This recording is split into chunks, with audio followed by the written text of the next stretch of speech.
Hi friends, எல்லோரும் எப்படி இருக்கீங்க? இது சண்டே விளாக் தான். சண்டே அன்னைக்கு நான் என்னென்ன பண்ணேங்கிறது தான் இந்த வீடியோவில் நான் ஷேர் பண்ணியிருக்கேன். வாங்க போகலாம். இன்றைக்கி இட்லிக்கு மாவு அரைக்கிற வேலையும் இருந்தது. காலையிலே ஊற வச்சுட்டா மதியம் சமைக்கும் போது சைடு பை இதையும் அரைச்சிடலான்ட்டு காலையிலே ஊற வச்சுட்டேன். இன்றைக்கி நான் யூஸ் பண்ணுற அரிசி ரேஷன் அரிசி தான். ரேஷன் அரிசிலேயே நீட்டரிசி குண்டரிசி 2 அரிசி கொடுப்பாங்க. அதில் குண்டரிசி வாங்கி யூஸ் பண்ணிக்கிறது. இட்லி அரிசி வாங்குறது இல்லை. ரேஷன் அரிசியை ஊற வைக்கும் போதே நல்லா உப்பு போட்டு நல்லா களைஞ்சிட்டு ஊற வைக்கும் போதே இட்லி நல்லா வெள்ளையாகவும் இருக்கும், இட்லியும் நல்லா இருக்கும். எந்த அரிசி யூஸ் பண்ணுறீங்கன்னு மறக்காம கமெண்ட்ஸில் சொல்லுங்கள். அதுக்கப்புறம் பாலை காய்ச்சி காஃபியெல்லாம் போட்டு குடிச்சிட்டு டிஃபன் செய்யறதுக்கு ரெடி ஆகிடுச்சு.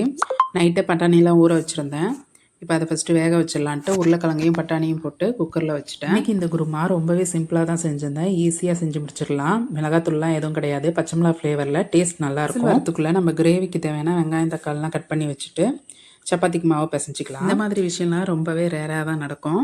அது என்னன்னு பார்த்தீங்கன்னா, என் பையன் என் பொண்ணுக்கு கிராமர் சொல்லி கொடுத்துட்ருக்காங்க. இந்த மாதிரி காட்சிகள்லாம் எப்போயாவது தான் நடக்கும். குருமா வைக்க ஸ்டார்ட் பண்ணிடலாம். அதுக்கு ஒரு கடாயில் எண்ணெய் ஊற்றிட்டேன். எண்ணெய் காஞ்சதுக்கப்புறம் பட்டை கிராம்பு ஏலக்காய் அது வெடிச்சதுக்கப்புறம் நம்ம நறுக்கின பூண்டை போட்டு நல்லா செவரட்டும். உங்களுக்கு பட்டை கிராம்பு வாசம் பிடிக்காதுன்னா வெறும் சோம்பு போட்டு கூட தாளிச்சிக்கலாம். சோம்பு பூண்டு தட்டியும் சேர்த்துக்கலாம், உங்களோட விருப்பம்தான். இன்றைக்கி நான் பூண்டு நறுக்கி சேர்த்துக்கிட்டேன்.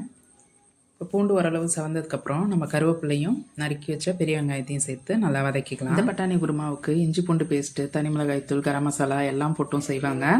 அது வேறு டேஸ்ட்டில் இருக்கும். இது வெறும் மசாலா எதுவுமே போடாமல் வெறும் காரத்துக்கு வெறும் பச்சை மிளகாய் மட்டும்தான், வேறு எந்த பொடியுமே சேர்க்காம செய்கிறது. டேஸ்ட் நல்லாயிருக்கும். இப்போ நல்லா வெங்காயம் வதங்கிடுச்சு. இந்த ஸ்டேஜில் கொஞ்சமாக மஞ்சத்தூள் சேர்த்து ஒரு கிளறிட்டு நம்ம நறுக்கி வச்ச தக்காளியும் அது கூட தக்காளி வதங்குறதுக்கு தேவையான அளவு உப்பையும் சேர்த்து நல்லா ஒரு கிளறி நல்லா மூடி போட்டு வச்சுருவோம். அதுக்குள்ளே நம்ம சப்பாத்தி மாவை பிசைஞ்சிக்கலாம். நான் இன்றைக்கி சப்பாத்தி மாவை மிக்சியில் தான் பிசைய போகிறேன். மிக்சி ஜாரில் தேவையான அளவு கோதுமை மாவு, கொஞ்சமாக எண்ணெய், தேவையான அளவு உப்பு சேர்த்து கொஞ்சமாக தண்ணி சேர்த்து பல்ஸ் மோடில் வச்சு அரைச்சோம்னா நமக்கு மாவு ரெடி. இது ஃபஸ்ட்டு நான் வாங்கின புதுசில் எனக்கு கடையில் என்ன சொல்லியிருந்தாங்கன்னா, அதிலே ஒரு கப்பு கொடுத்துருப்பாங்க. அதில் 2 கப்புக்கு 1 கப் தண்ணி ஊற்றிக்க சொன்னாங்க. அதே மாதிரி நான் ஊற்றினேன். ரொம்ப தொலைன்னு வந்ததுனால இந்த வாட்டி நான் கொஞ்சமாக ஊற்றி தான் அரைச்சேன். இந்த வாட்டி கொஞ்சம் கரெக்டாகவே வந்திருந்தது. அங்கே தக்காளி வதங்கிறதுக்குள்ளேயே இங்கே மாவு ரெடி ஆகிடுச்சு. அவ்வளோதான். அதே போல் வெங்காயம், தக்காளி, கேரட்டு எல்லாமே குயிக்காக வேலை முடிஞ்சிடுது. அவ்வளோதான். இப்போ மாவு ரெடி ஆகிடுச்சு. இப்போ இங்கே தக்காளியும் நல்லா வதங்கிடுச்சு. இப்போ நம்ம வேக வச்ச பட்டாணியும் உருளைக்கிழங்கும் நல்லா மசிச்சுட்டு சேர்த்துக்கலாம். அவ்வளோதான். இப்போ இதுக்கு தேவையான கொஞ்சமாக உப்பு சேர்த்து நல்லா இது தேவையான அளவு கொஞ்சம் தண்ணியும் சேர்த்து நல்லா இது கொதி வரட்டும். அதுக்குள்ளே இதுக்கு தேவையான ஒரு தேங்காய் பேஸ்ட் அரைச்சிக்கலாம். துருவின தேங்காய் ஒரு 3 ஸ்பூன் அளவுக்கு, 1 ஸ்பூன் சோம்பு, காரத்துக்கு தேவையான பச்சை மிளகாய், கொஞ்சமாக பொட்டுக்கடலை, இது திக்னஸ்க்காக தான். அதோட நீங்கள் வேணால் முந்திரி வேணாலும் வச்சுக்கலாம். நான் இன்றைக்கி பொட்டுக்கடலை மட்டும்தான் சேர்த்துக்கிட்டேன். நல்லா கொதிச்சு வந்துருச்சு. இந்த ஸ்டேஜில் நம்ம அரைச்ச விழுதை சேர்த்து நல்லா கலக்கி விட்டுக்கலாம். இந்த ஸ்டேஜில் நமக்கு எந்த அளவுக்கு தண்ணி வேணுமோ சேர்த்துக்கலாம். இட்லி தோசையாக இருந்தால் கொஞ்சம் குருமா தண்ணியாக வச்சுக்கலாம். இப்போ சப்பாத்திக்குங்கும் போது ஓரளவு லைட்டாக கட்டியாக இருக்கிற மாதிரி இருக்கட்டும். இந்த ஸ்டேஜில் எனக்கு கரெக்டாக இருந்துச்சு.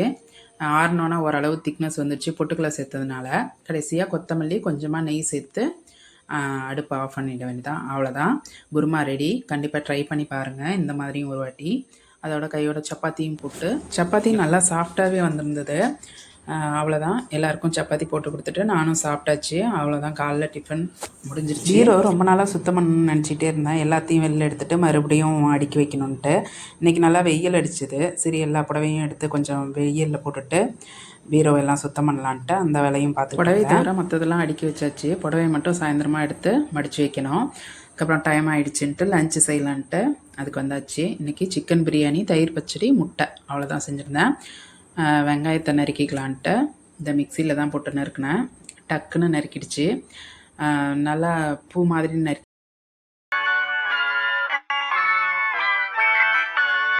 பல்ஸ் மோட்லேயே போட்டு அரைக்கணும். பாருங்கள், சூப்பராக இருக்குல்ல, நல்லா பூ போல் இருந்துச்சு எடுக்கிறதுக்கே. அவ்வளோதான், வெங்காயம் அரிஞ்சு பிடிச்சாச்சு. அதுக்கப்புறம் தக்காளியும் அதிலே போட்டு அரிஞ்சேன். அதுவும் குயிக்காக அரிஞ்சிருச்சு. அவ்வளோதான், வெங்காயம் தக்காளி அரிகிற வேலை முடிஞ்சிருச்சு. சிக்கன்லாம் கழுவி வச்சுட்டேன் ஆல்ரெடி. இப்போ பிரியாணிக்கு ஒரு கடாயை போட்டு தேவையான அளவு எண்ணெய், பட்டை, கிராம்பு, ஏலக்காய், பிரிஞ்சி இலை போட்டு தாளிச்சிட்டு நம்ம வெங்காயத்தை சேர்த்து நல்லா பொன்னிறம் வர மாதிரி நல்லா வதக்கிக்கலாம். வதங்கிறதுக்குள்ளே நம்ம இஞ்சி பூண்டு பேஸ்ட் அரைச்சிக்கலாம். இஞ்சி பூண்டு பேஸ்ட்டோட புதினா, கொத்தமல்லி, பச்சை மிளகாய், ஒரு ஸ்பூன் சோம்பு, கொஞ்சமாக மிளகு ஜீரகம், பச்சை மிளகாய், சின்ன வெங்காயம், கொஞ்சமாக பட்டை, கிராம்பு, ஏலக்காய் எல்லாத்தையும் சேர்த்து நல்லா பேஸ்ட்டாக அரைச்சி தக்காளியை சேர்த்து நல்லா வதக்கிட்டு நம்ம அரைச்ச விழுதையும் சேர்த்து நல்லா வதக்கிக்கலாம். நல்லா மேலே எண்ணெய் பிரிஞ்சு வர அளவுக்கு நல்லா வதங்கி வரட்டும். அதுக்குள்ளே பக்கத்தில் முட்டையை வேக வச்சாச்சு. கொஞ்சமாக உப்பு போட்டு மூடி போட்டு வச்சு எண்ணெய் பிரிஞ்சு நல்லா மசாலாலாம் வதங்கி வந்துடுச்சு. ஒரு குளிக்கரண்டி அளவு தயிரும் சேர்த்து அதோட சிக்கனையும் சேர்த்து நல்லா வதக்கிக்கலாம். நல்லா இதிலையே நல்லா மூடி போட்டு வெந்து வர அளவுக்கு அப்பப்போ நல்லா கிண்டி விட்டுக்கலாம். கொஞ்சமாக மஞ்சத்தூள் சேர்த்துக்கிட்டேன், அவ்வளோதான். இப்போ அது வெந்து வர கேப்பில் நம்ம அரிசி இட்லிக்கு ஊற வச்சுருந்தேன், அதை கிரைண்டரில் போட்டுடலான்ட்டு அதையும் சைடு பை போட்டு விட்டாச்சு. அவ்வளோதான். இப்போ காரத்துக்கு தேவையான தனி மிளகாய் தூள், கொஞ்சமாக பிரியாணி மசாலா தூளும் சேர்த்து நல்லா வதக்கி விட்டுக்கலாம். இப்போ சைடு பை இருந்த பாத்திரம்லாம் அப்பப்போ விலக்கி வச்சுட்டேன்.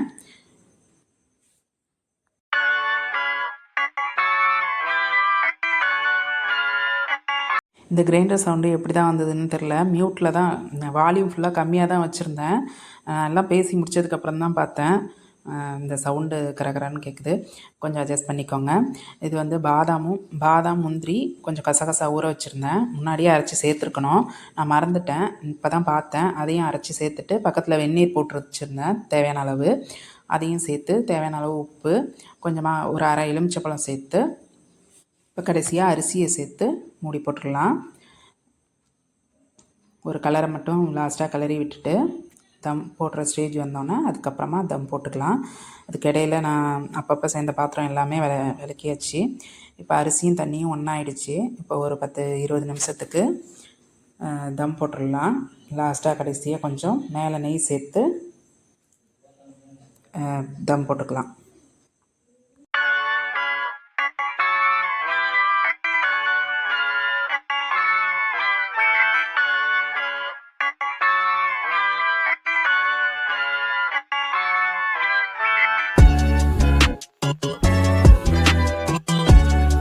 கடைசியாக தயிர் பச்சடியும் ரெடி பண்ணியாச்சு. ஓரளவு எல்லா வேலையுமே முடிஞ்சிருச்சு.